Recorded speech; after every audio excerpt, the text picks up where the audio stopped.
80장 찬양드립니다.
사도신경으로 신앙 고백드립니다. 전능하사 천지를 만드신 하나님 아버지를 내가 믿사오며 그 외아들 우리 주 예수 그리스도를 믿사오니 이는 성령으로 잉태하사 동정녀 마리아에게 나시고 본디오 빌라도에게 고난을 받으사 십자가에 못 박혀 죽으시고 장사한 지 사흘 만에 죽은 자 가운데서 다시 살아나시며 하늘에 오르사 전능하신 하나님 우편에 앉아 계시다가 죄로서 산자와 죽은 자를 심판하러 오시리라. 성령을 믿사오며 거룩한 공예와 성도와 소교통하는 것과 죄를 사하여 주시는 것과 몸이 다시 사는 것과 영원히 사는 것을 믿사옵나이다. 아멘. 91장 찬양드립니다.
마가복음 12장 35절부터 37절 말씀까지 함께 읽겠습니다.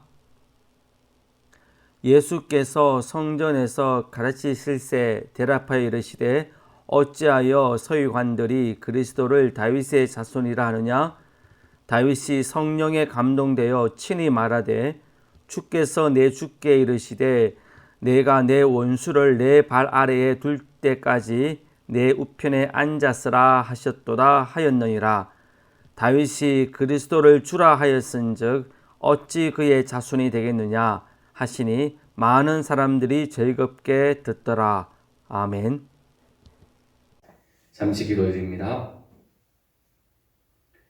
하나님 아버지 감사합니다. 오늘 이 시간 수요일을 맞이하여 함께 모여 주님 앞에서 예배드릴 수 있는 귀한 시간과 귀한 환경을 우리들에게 허락하여 주셔서 감사하며 이 자리까지 나올 수 있는 건강을 또한 허락하여 주셔서 감사를 드립니다.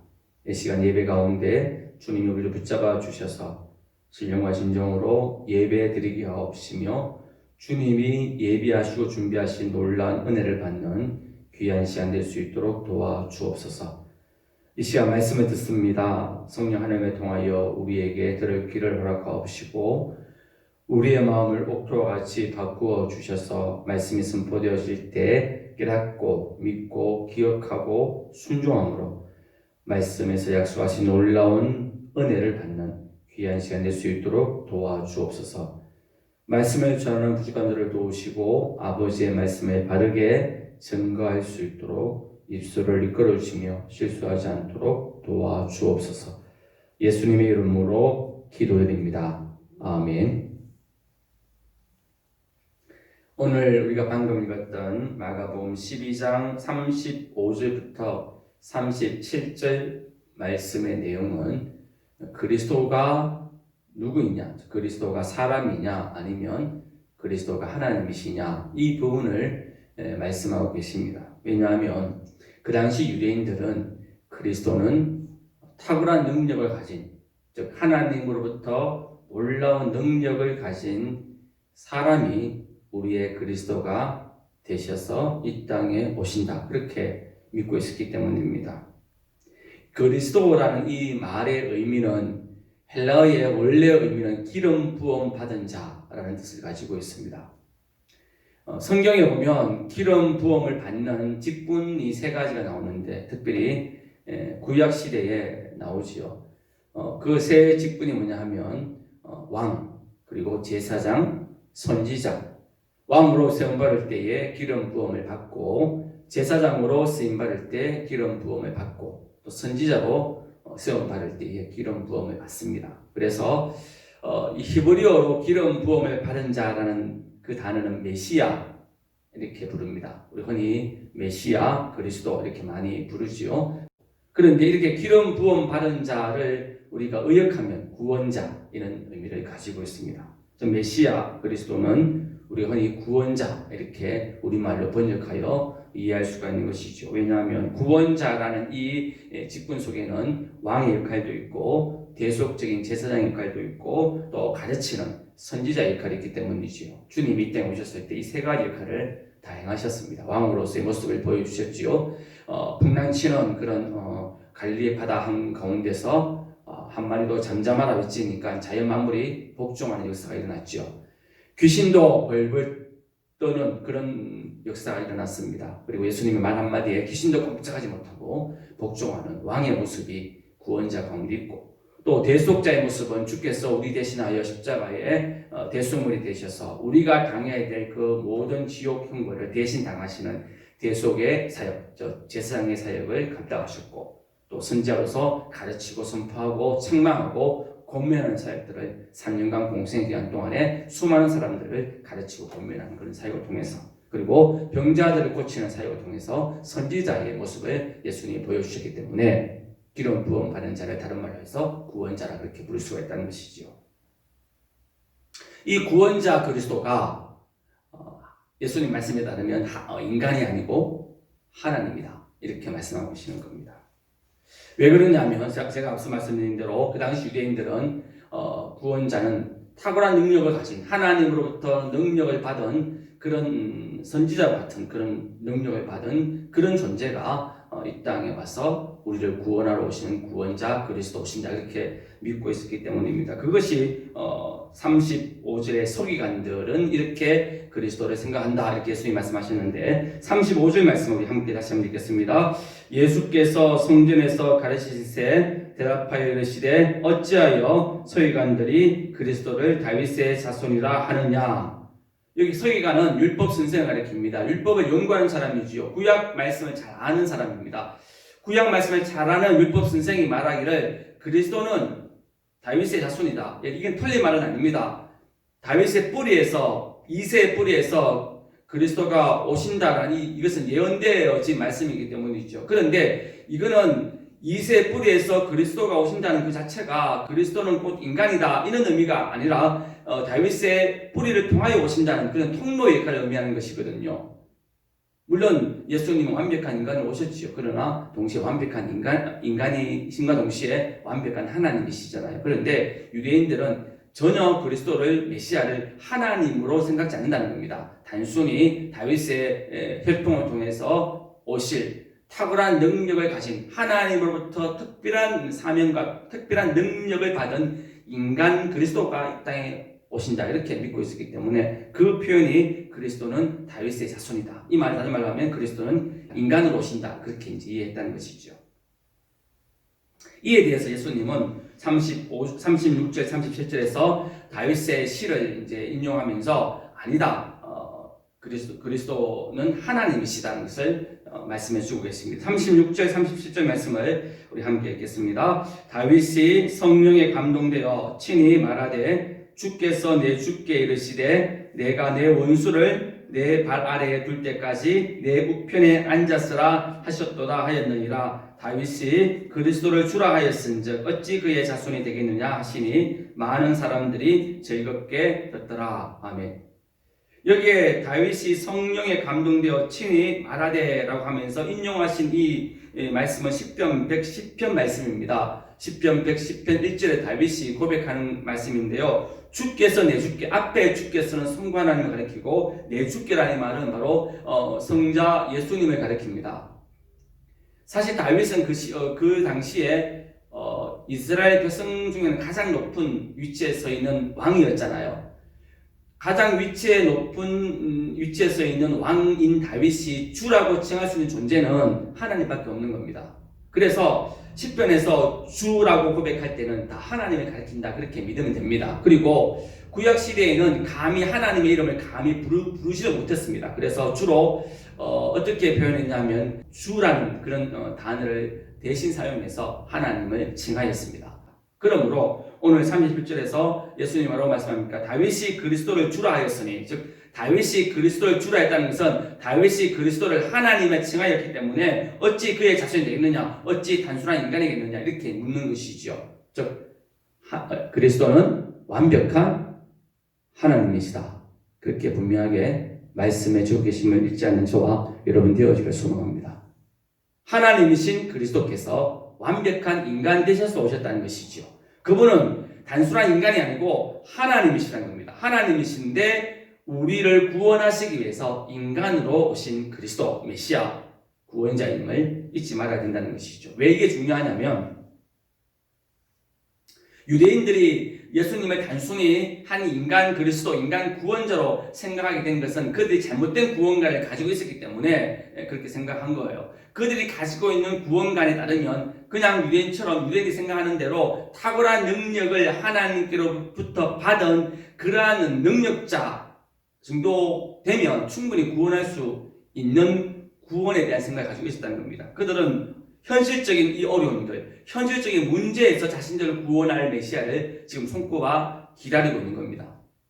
가난의 문제, 질병의 문제, 정치적인 억압, 즉 지금 로마인들에 의해서 식민지로 지배당하고 있잖아요. 그래서 많은 유대인들은 이 식민지에 지배받고 있는 이 정치적 억압에서 우리를 구원하신 메시아 이를 기다리고 있는 거예요. 정치적 억압 또는 그 당시에 갈리 지역의 사람들은 사회적으로 차별당하였습니다. 정말 차별당한 그 사회적 약자들은 입장에서는 자기들을 이 사회적 약자 위치에서 차별받는 데서 구원해 줄 그런 메시아를 손꼽아 기다렸다는 것이죠. 즉 자기들을 이 차별받는 정말 무시당하는 이 위치에서 높여줄, 해방시켜줄 그런 구원자를 손꼽아 기다렸다라는 겁니다. 실제로 예수께서 마지막 예루살렘에 입성하실 때, 낙이 타고 입성하셨을 때에 많은 무리들이 예수님을 향하여서 호산나 다윗의 자손이라고 외쳤잖아요. 여기에 호산나라는 단어의 의미가 뭐냐면 오 우리를 구원하소서 이런 뜻을 가지고 있습니다. 즉 다윗의 자손, 이건 그리스도를 가리키는 그 인간 그리스도를 가리킵니다. 즉 예수님을 가리켜서 우리가 기다리는 인간 그리스도시여 우리를 구원하소서라고 외치는 것이 호산나 다윗의 자손이라는 외침이거든요. 그런데 그들 각자가 호산나, 즉 우리를 구원하소서라고 외칠 때에 그들이 바랬던 구원은 여러 가지가 있습니다. 그런데 동일하게 그들이 원하고 바랬던 구원은 현실적인 문제였다는 거예요.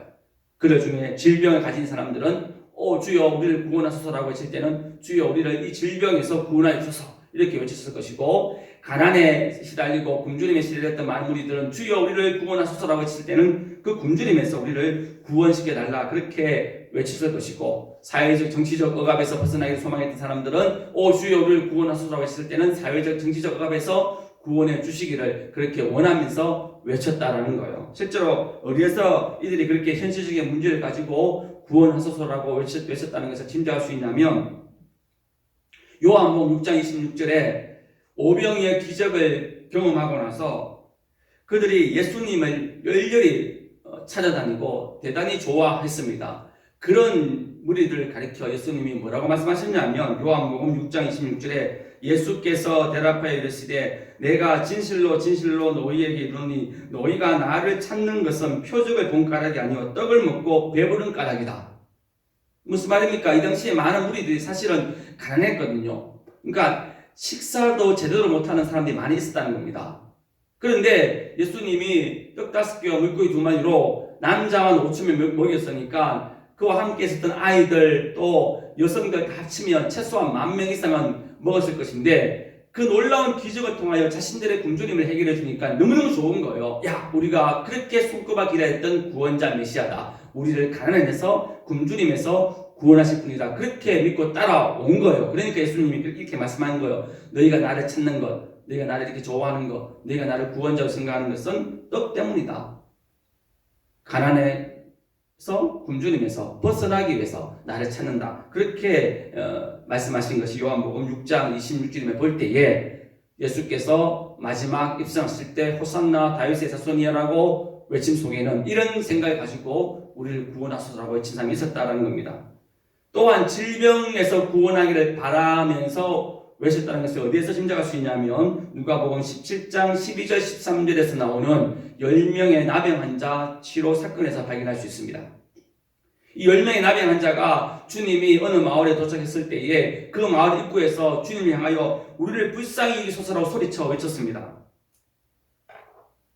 그 소리를 들으신 예수님이 그들을 향하여서 너희가 지금 당장 제사장에 가서 너희 몸을 보여라 이렇게 말씀하셨고, 그 말씀을 믿었던 10명의 나병 환자는 제사장에게 자기 몸들을 보이기 위해서 갔습니다. 가는 중에 예수님의 능력으로 다 치료함을 받았지요.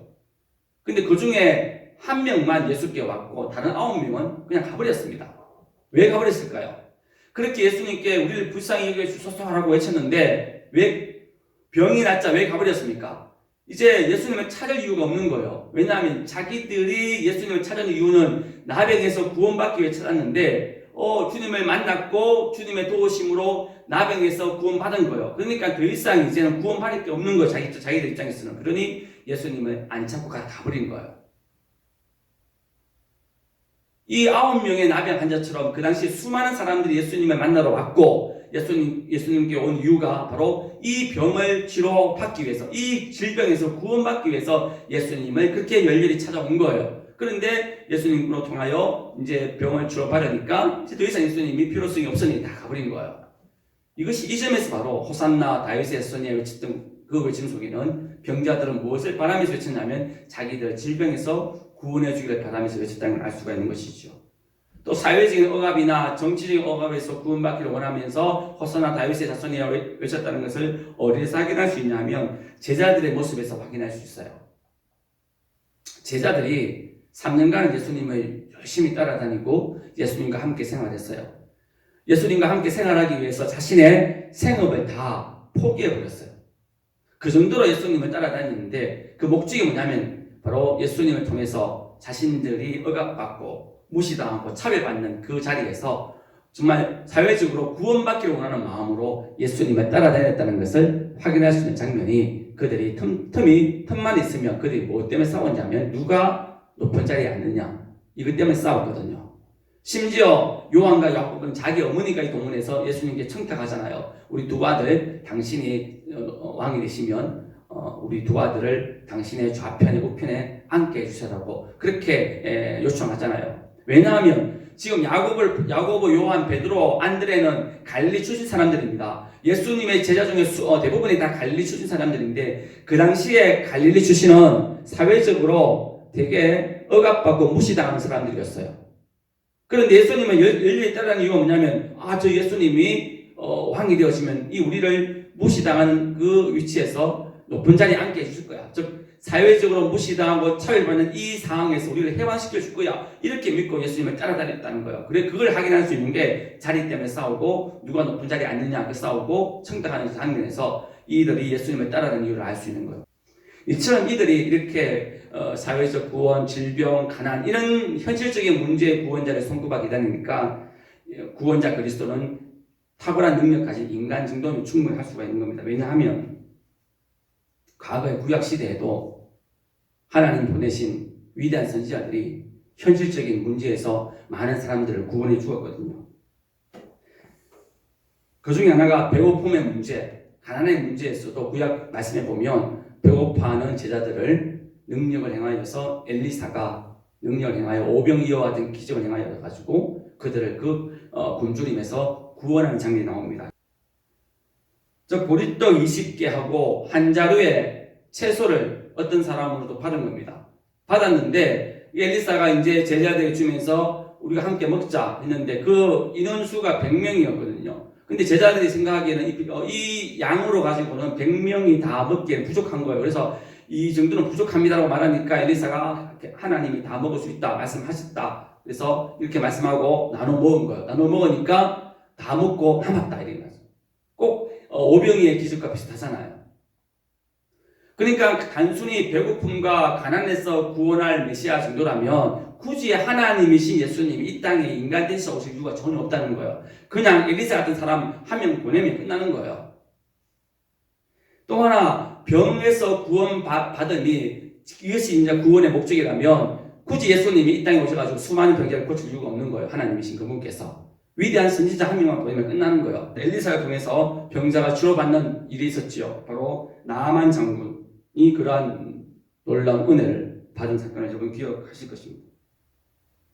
나병이라는 정말 고치기 힘든 그 질병을 엘리사가 하나님 능력으로 깨끗이 치료해주는 역사를 일으키잖아요. 그러니까 굳이 하나님이신 예수님이 이 땅에 오실 이유가 없다라는 말씀입니다.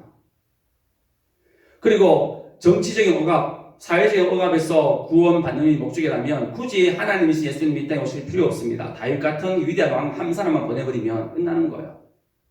모세 같은 위대한 사람만 보내버리면 끝나는 거예요. 모세가 어떻게 하였습니까? 종으로 살고 있는 그 이스라엘 백성들을 그 바로라는 그 강력한 왕으로부터 구원해내었잖아요. 하나님의 능력으로. 그러니까 굳이 하나님이신 그분께서 직접 오셔가지고 그런 일을 하실 이유가 없는 거예요. 다윗 같은 사람 보내면 되는 것이고 모세 같은 사람만 보내면 충분히 정치적 억압이나 사회적 억압에서 우리를 구원할 수가 있는 겁니다. 그런데 왜 굳이 하나님이신 그분께서 왜 이 땅에 그리스도로 오셔야 됩니까? 우리가 구원받아야 될 것은 현실의 문제가 아니라는 겁니다. 어디에서 구원받아야 됩니까? 죄에서 구원받음이 우리가 반드시 받아야 될 구원이기 때문이지요. 그런데 이 죄의 뿌리를 제거하는 것은 인간이 할 수 없는 일이라는 겁니다.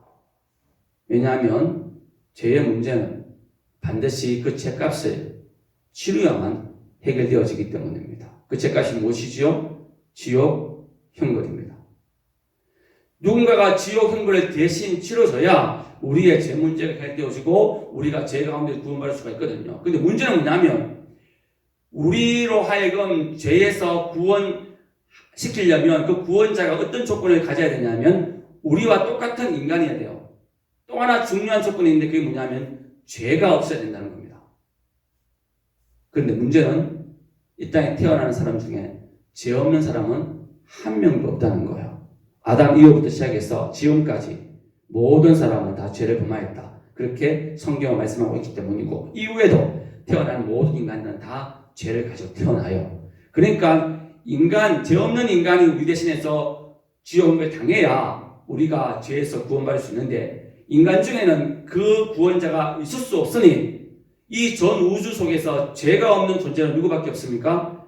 하나님밖에 없지요. 그래서 하나님이신 예수님이 그리고 하나님의 위치에서 우리 대신하여 지옥을 당할 수가 없으니 완벽한 인간이 되셔야 되니까 그분께서 처녀 마리아의 몸을 통해서 완벽한 인간으로 오셨다는 거예요. 그분 누구냐면 예수님이시죠.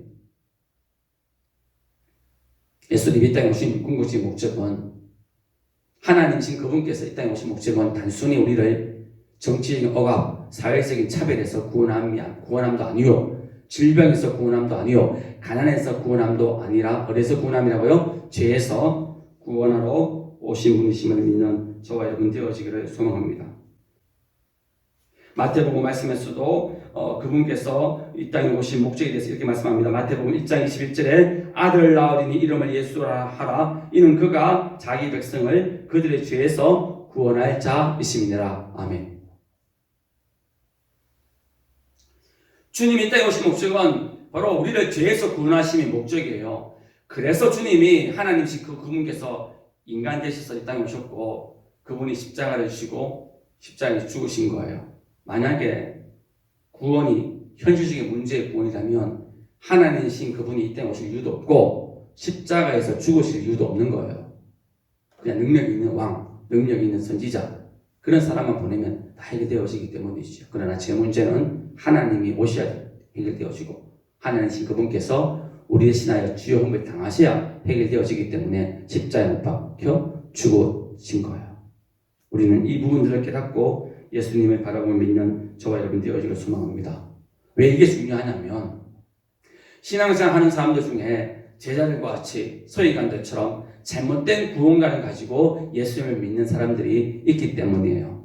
예수님을 믿는 목적이 단순히 이 땅의 가난에서의 구원, 질병의 치료, 자녀들의 잘됨 이런 부분만 의지하고 믿고 따라간다면 그거는 주님이 이 땅에 오신 목적과 전혀 맞지 않는 이유고 주님을 굳이 안 믿어도 된다는 거예요. 왜냐하면 이것은 하나님이 일반 은총으로 주신 것이기 때문에 예수님 믿는 사람이든 믿지 않는 사람이든 간에 병 치료받는 역사가 일어나고 또 가난에서 벗어나는 역사가 일어나고 또 자녀들이 사회적으로 세상적으로 잘 되는 일들이 일어나고 있다는 거예요.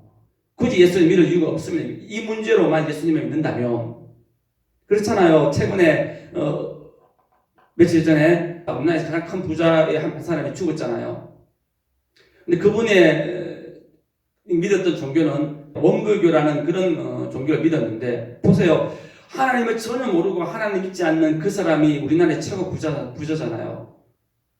그러니까 부유함, 병의 치료 받는 것 또는 사회적 억압에 있어서는 이런 일들은 하나님이 일반 은총으로 주신 것이기 때문에 그것 위에서 예수를 믿을 이유가 굳이 없다는 거예요. 그런데 왜 우리가 반드시 예수를 믿어야 되냐면 진짜 중요한 죄 문제에서 구원받아야 되기 때문에 그래서 우리가 예수를 믿어야 되는 거예요. 안타까운 사실이지만 최고의 부자로 살았던 그분은 예수를 믿지 아니하였기 때문에 자기의 죄로 말미암아 영원한 지옥에 갔을 거예요. 여러분, 정치적인 억압에서 해방, 가난에서의 구원, 질병에서의 구원은 그래서 예수님이 그걸 해결하러 오신 분이 아니시기 때문에 그런 거 바라보고 예수님을 따르게 되어진다면 우리의 신앙도 무너질 수밖에 없음을 깨닫는 저와 여러분 되어지길 소망합니다. 왜 우리가 예수를 믿어야 됩니까? 죄 문제에서 구원받기 위함입니다. 그 문제는 오직 예수님만이 하실 수 있는 일이기 때문에 하나님이신 그분만이 하실 수 있는 일이기 때문에 반드시 우리 그분을 믿어야 됩니다. 우리가 신앙생활 하면서 예수님을 통하여 가난에서 벗어나고 사업 잘 되고 우리 자녀들 잘 되고 병에서 치료받는 그 목적으로만 예수 믿게 되어지면 우리도 제자들처럼 버리게 되어지는 잘못을 선택할 수가 있습니다. 제자들이 잘못된 구원관을 가지고 예수님을 따라다녔잖아요. 예수님을 통해서 한자리 하겠다, 권력 얻겠다, 그리고 사회적 억압에서 차별에서 벗어나기 원해서 예수님을 따라다녔는데 예수님이 힘없이 십자가에 달려 죽으시니까 자기들이 원했던 사회적 차별에서의 구원이 안 이루어지니까 제 아들이 예수님을 버리고 도망간 것처럼 베드로가 주님을 모른다라고 부인했던 것처럼 우리 또한 신앙을 저버릴 수 있음을 기억하시고 진짜 예수님이 이 땅에 오신 목적은 바로 우리를 죄에서 구원하심이요 그 이유 때문에 하나님이신 그분이 이 땅에 오셨다는 것을 믿고 우리 또한 구원받음에 대해서 죄사함 받음에 대해서 감사하고 그것을 바라보며 기뻐하면서 하나님께 영광 돌릴 수 있는 저와 여러분 되어지기를 주님의 이름으로 축원드립니다. 기도드립니다. 사랑하는 하나님 아버지 감사합니다. 오늘도 하나님께서 우리에게 주님이 왜 오셔야 되는지 왜 그리스도가 하나님이셔야 되는지를 깨닫게 해주셔서 감사합니다. 주님이 오신 목적 하나님이신 그분께서 완벽한 인간 되셔서 이 땅에 구원자로 오셔서 우리를 구원하시려는 목적이 죄에서 구원하심임을 깨닫게 해주셔서 감사합니다. 그 일은 주님만이 하실 수 있기에 그 일은 하나님만이 하실 수 있기에 하나님이신 그분께서 이 땅에 오셔서 우리를 죄 가운데 구원하시기 위하여 우리 대신하여 죄 없으신 분이 십자가에 죄값을 치우셨다는 것을 기억하고 주님만을 바라보게 하옵소서. 우리 또한 신앙생활하면서 죄에서 구원을 바라보고 천국 소망 바라보면서 신앙생활하게 하여 주시고 현실의 문제의 해결함만 바라보며 신앙생활하지 않도록 우리를 붙잡아 주옵소서. 예수님의 이름으로 기도드립니다. 아멘. 하늘에 계신 우리 아버지여 이름이 거룩히 여김을 받으시오며 나라가 임하옵시며 뜻이 하늘에서 이룬 것 같이 땅에서도 이루어지이다. 오늘날 우리에게 일용할 양식을 주옵시고 우리가 우리에게 죄 지은 자를 사하여 준 것 같이 우리 죄를 사하여 주옵시고 우리를 시험에 들게 하지 마옵시고 다만 악에서 구하옵소서. 대개 나라와 근세와 영광이 아버지께 영원히 있사옵나이다. 아멘.